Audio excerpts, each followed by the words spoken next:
Hey everyone, welcome to another episode of Leadership Now with me, Dan Pontefract. Today in the house, have I ever been waiting for this chat? Christian Stadler. Christian, welcome. First a bio, then we'll get to a whole whack of different questions. Christian is a professor in strategic management at Warwick Business School, quite near my father, by the way.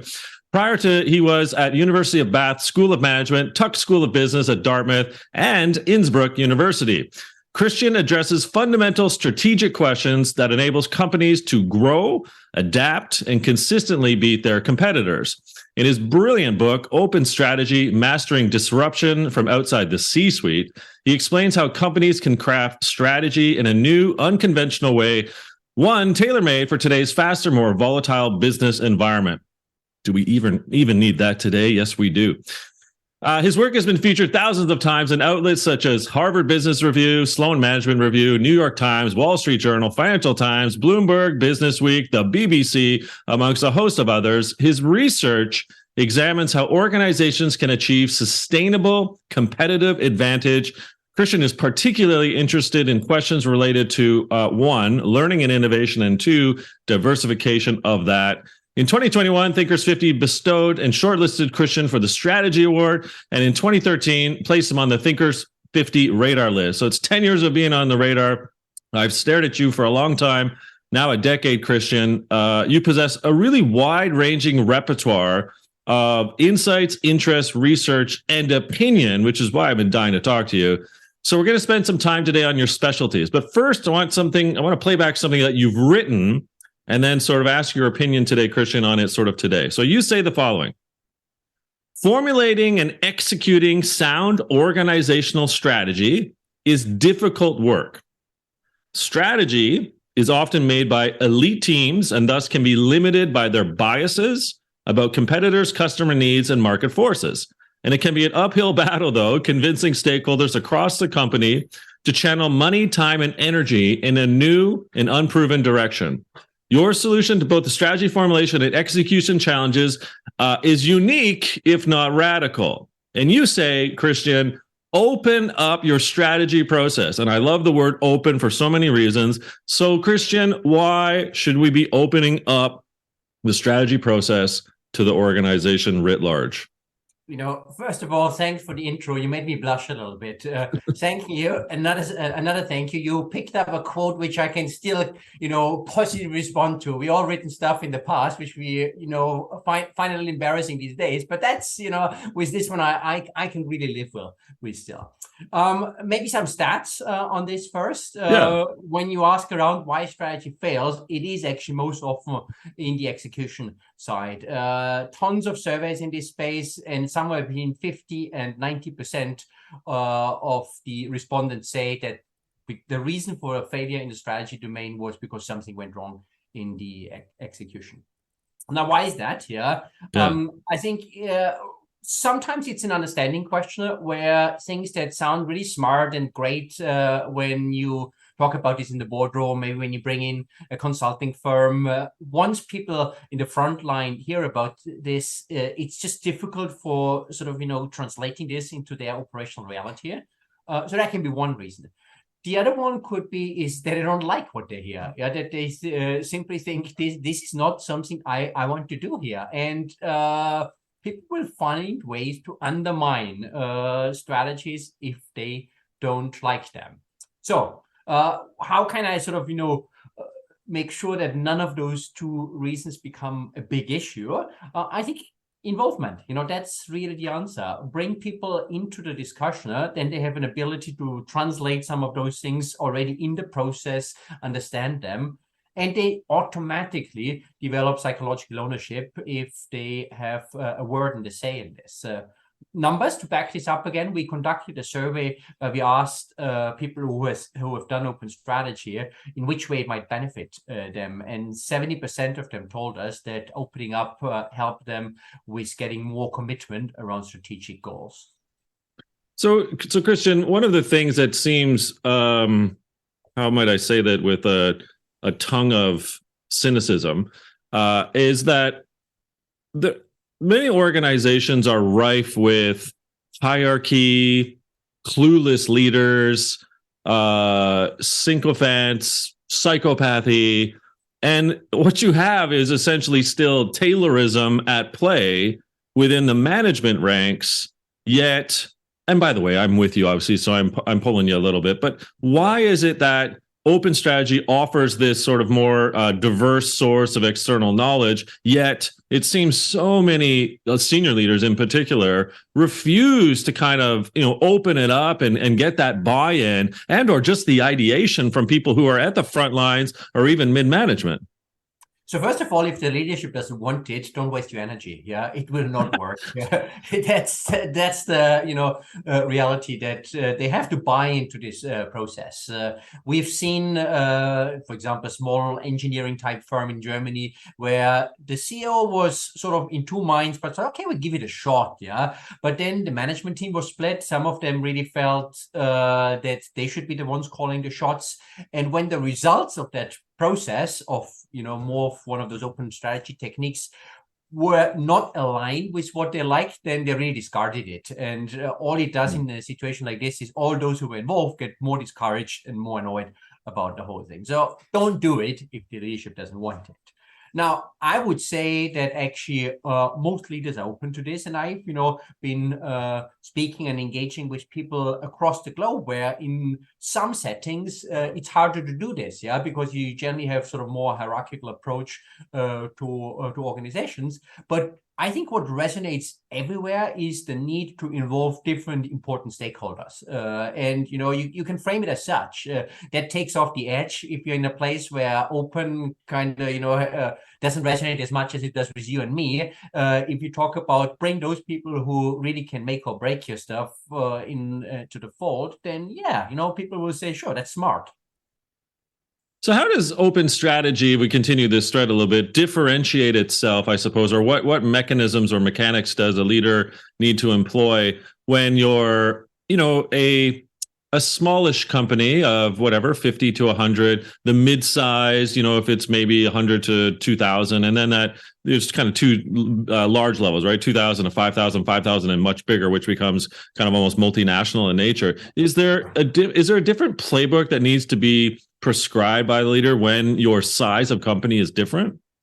Not entirely. Of course, there is some techniques that are suited for different parts of the process, yeah. And particularly when I look at the tail end of the strategy process, the one that is more working on execution and implementation, then you want to get as many people involved as possible. So if you have a very large organization, to do that, usually you have to go digital, yeah. So there's some mechanisms where you use some sort of discussion forum, or you use a jam technology that's from IBM, something that is sort of very smart in that space. You can involve many, many thousands this way. And you probably don't have to do that if you are in a much smaller company where you can do things hands-on. But then there's, parts somewhere in the ideation space, in the formulation space, where even large organizations, they should, in my view, involve more people than usual, but it doesn't mean that everyone necessarily needs to be involved in that. And that means that some of the workshop techniques that you can use in a large company, you can also use in a small company and vice versa.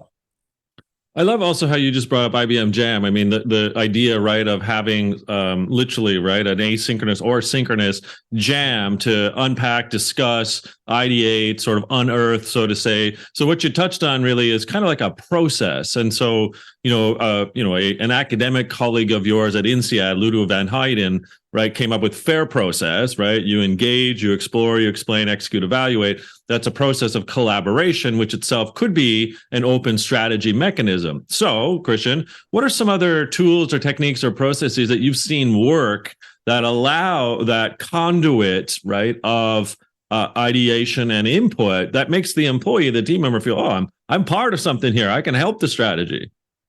So one of my favorites is a nightmare competitor exercise. The name itself, yeah, sort of, resonates really well. The core idea is the following. Companies will face some sort of disruption at some point in their history, probably, yeah, or many of them do. Now, how do you possibly prepare for those things? You can frame it as an opportunity, or you can frame it as a threat. And Clayton Christensen, the Harvard professor who introduced this whole idea around disruption, the innovator's dilemma, he always said that framing it as a threat is probably much more effective. The reason is that there's so many things companies have to do, and unless they feel it's something that is existential to them and a real threat, they'll probably have other things that they prioritize. So framing it as a threat, is a good idea. Now, what the nightmare competitor exercise does, it brings together people from both outside the company and inside company. I would say, half-half is a good mixture, because you need crucial voices from outside as well. And if there's too few, then their input is easily drowned out. You form teams, mixed teams of internals and externals, and they develop a fictional company that potentially would disrupt your organization if it exists. Yeah, so it gives you this freedom to think broadly, and then you have competitions between those teams where they develop these business models. I think you call it Shark Tank in North America. We call it Dragon's Den. That sort of style, how you set up the workshop. It's a real fun thing.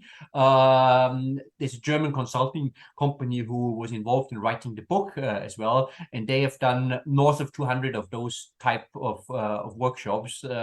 And just, it's inspiring. I've run some of those as well. I've done them both in the classroom. I've done them with executive clients. It's a cool exercise.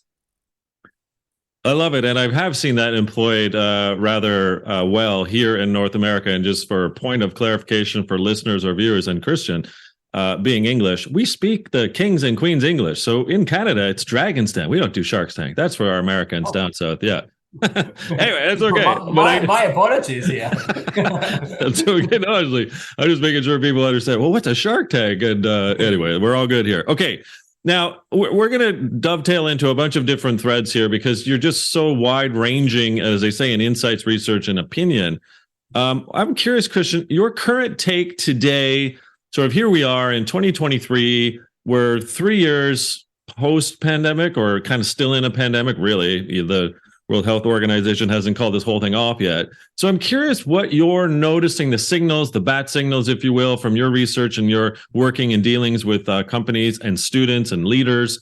What's the current state of organizational culture today? Like, I know it's a wide-ranging view and you have different companies that are doing different things, but have you seen something different, generally speaking, pre-pandemic to where we are today in kind of mid-ish 2023? I would say yes. Yeah, some of them happened after, some because of the pandemic. So there's this whole challenge about labor shortage, I think, that has been there a little bit before that, but it seems more pronounced because during the pandemic, there's some people in the workforce who decided that, well, maybe I don't want to work a normal job as I did before.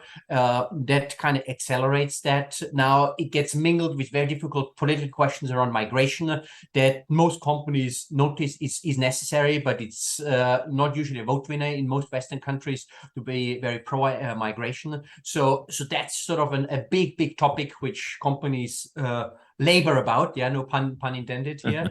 That's something I think that I noticed. It coincides also with this whole, so do people need to come back into the office, or will they continue working from home? Right. People discovered that maybe it's quite convenient to work from home, but the mid layer of management, the upper layer of management find it much more difficult to handle this. I have a quick question. Before that, I just popped down my nose, and somebody was able to answer. Now I kind of need to try and reach them online, so that's not as comfy for leaders, and companies try to sort of figure out how they can organize that. And then the third big thing I've certainly picked up is the whole technology stuff is very sort of real. A few weeks ago, whenever you open a newspaper, there was something written about ChatGPT there. So, big topic. That's one technology dimension, but there's many, and it's a continuation from what we have seen before. Car industry, for example, electrification, mobility solutions, all this stuff keeps executives awake at night. Maybe one last one, I forgot that I also notice more and more executives worry about is the whole geopolitical side of things. Both internally, there was this, long post-war period where companies stayed out of politics, but with hot issues around climate change, around social justice, there's an expectation from clients that businesses have a voice on this. And it's tricky because whichever way, you air your opinion, it tends to not resonate with another group in your country. And then there's the big international dimension with, China and Russia starting to drift further apart from the Western world than we have seen before. And, war of Ukraine is just one phenomenon that falls in there. And that creates very, very tricky situation for many companies. Yeah, indeed it does. I mean, the geopolitical nuance from sort of dancing in between what China needs, wants, and what it's trying to do longer term versus what, the West, if you will, are trying to accommodate. It's quite a dance for sure. So I can see how that does have significant effect on strategy ultimately. Now, to add, it of course depends a lot where you are as well. I spent a bit of time in the Middle East. I lived 2 years in Nairobi, came back in September, and the perspectives are different there. We might think we are coming from the West. Oh, we've been so helpful there. The perspective for many people in Kenya is whether you steal from us or the Chinese steal from us, what's the difference? We see where we get the better deal. Right. They're the new Switzerland. Right. Now, one of the things I picked up on, which you have already proven in your research, and by the way, I'm one of those people that do read academic papers. I know you've asked managers and leaders to do so. So I'm that crazy guy that has already been listening to you, Christian.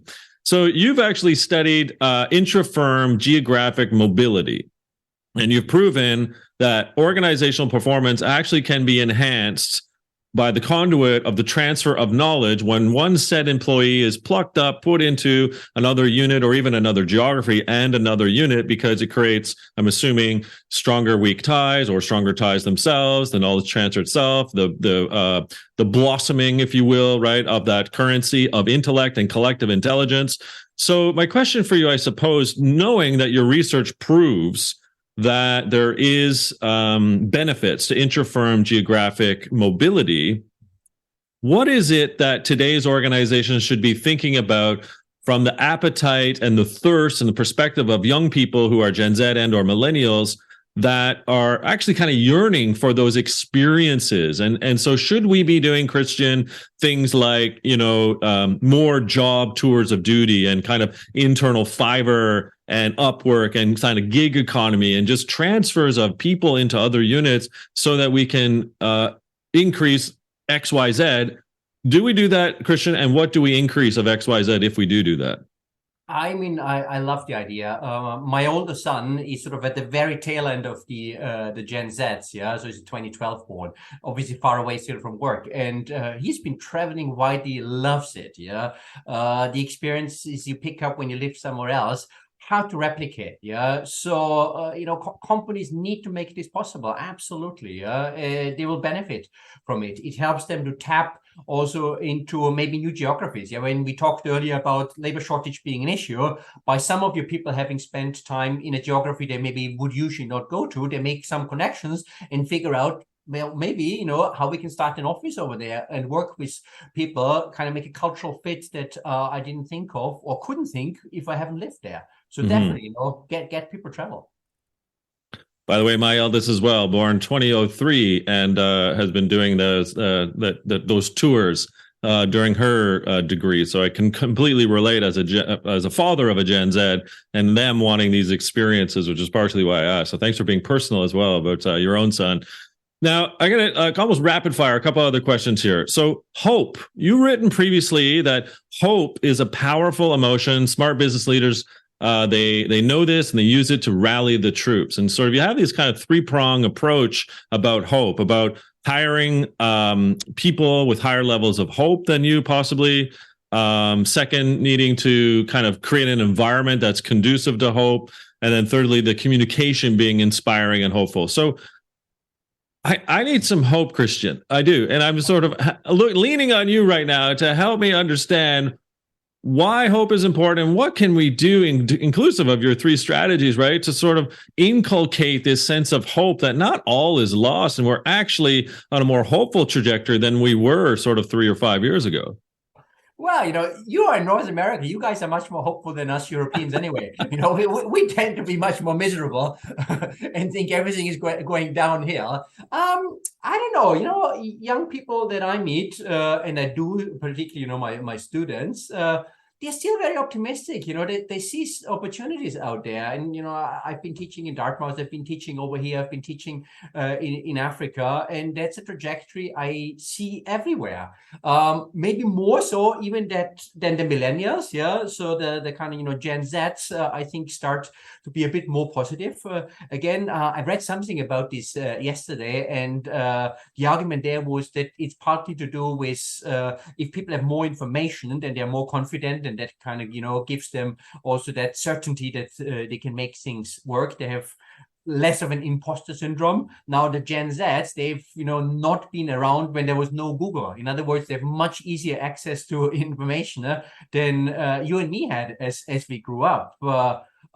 I think there's a lot of hope out there, and I wouldn't be downcast. Excellent. Well, I mean, a new infusion of hope. Thank you for that. But almost paradoxically, you also kind of almost bring up Steve Jobs in a recent piece that you did, and also a neat little video from some mountaintop that you're on.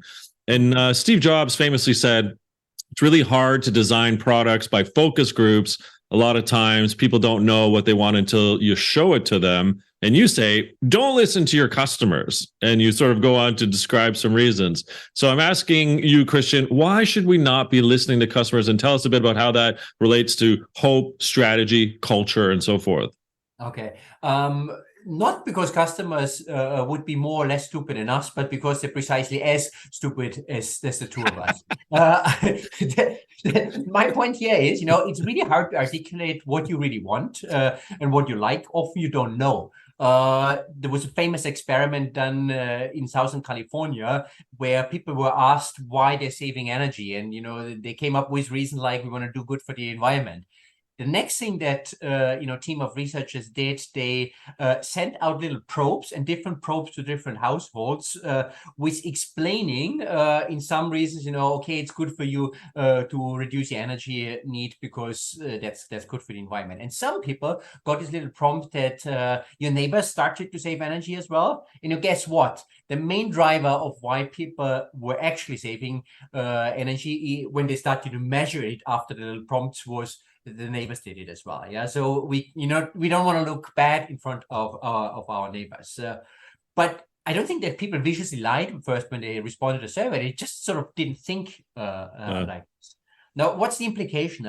If I'm a company, so I can do Steve Jobs, where I say, okay, I will just give it a shot. I'll throw something out and I see whether people actually like that. A lot of startups do something similar, an experimental type of approach. You can do it also in controlled type of experiments. Airbnb, for example, has product development teams that do controlled experiments where they have two groups and they change a feature in their product offering or one of the buttons or so they have online for one group and not the other. And for exactly the same time period, you observe what's different, and that way they can see what actually works. So they don't ask the customers, but actually see what their customers are doing and not doing. That's probably a much smarter way to do. And now, to draw the line back all to our early part of the conversation with open strategy, you might think also of involving some of your customers in the strategy making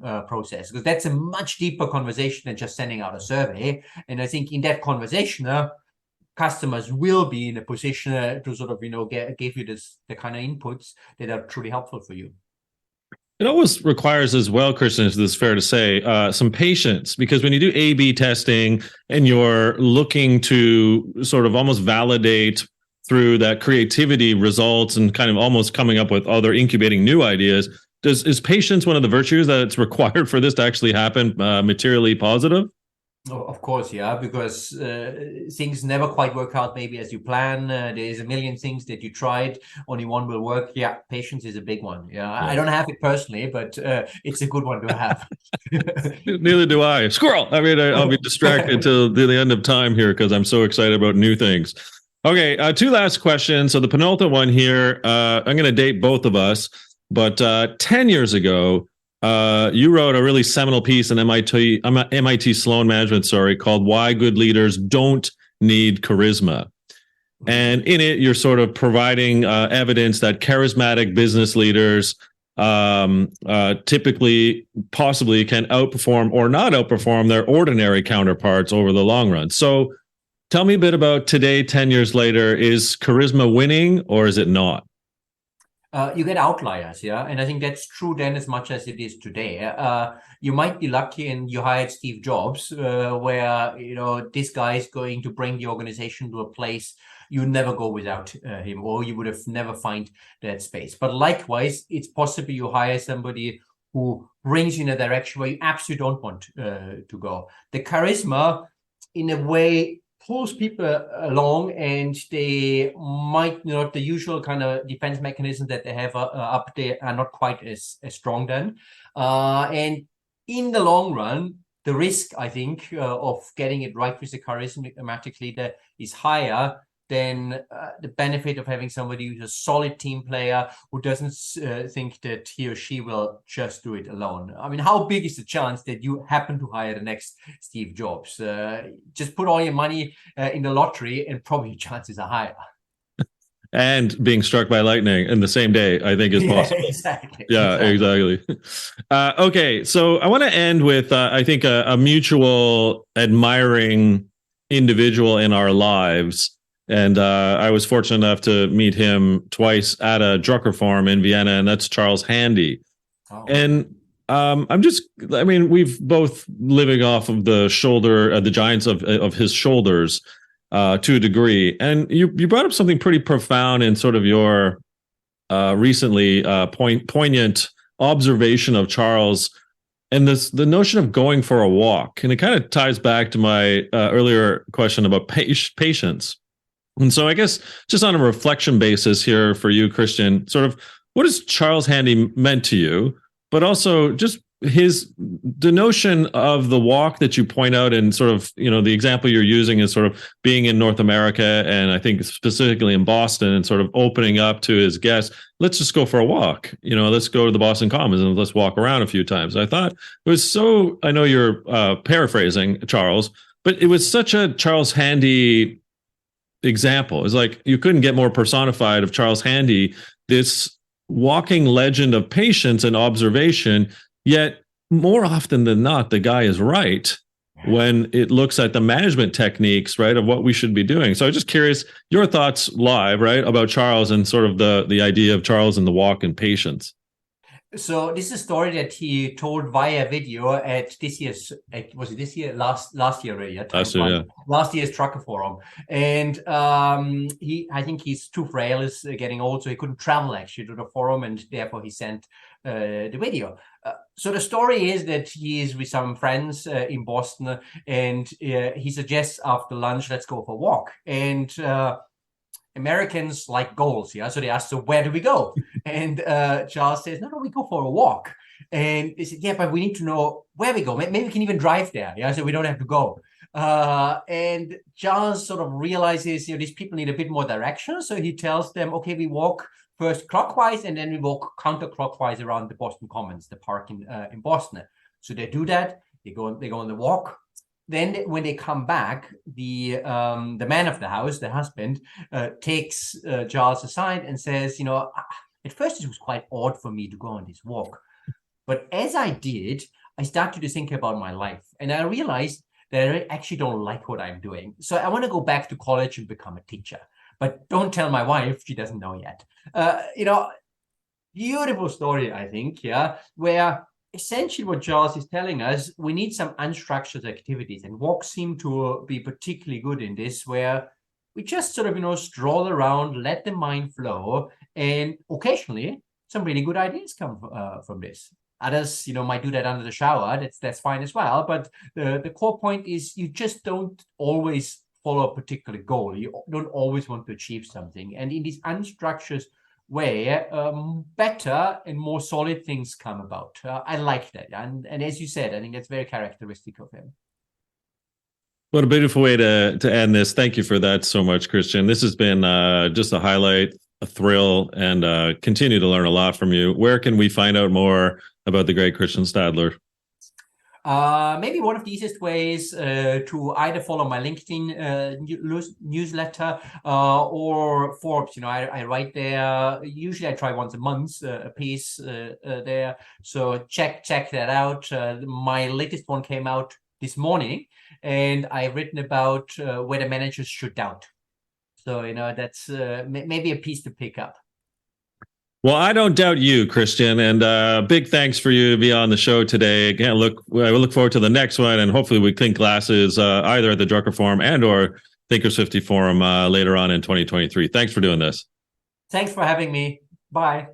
Okay, everyone, another episode of Leadership Now with me, Dan Pontefract, today in the house, Christian Stadler. Boy, was that fun. Thanks, and tune in next time to another guest here on the show. Thanks again, Christian.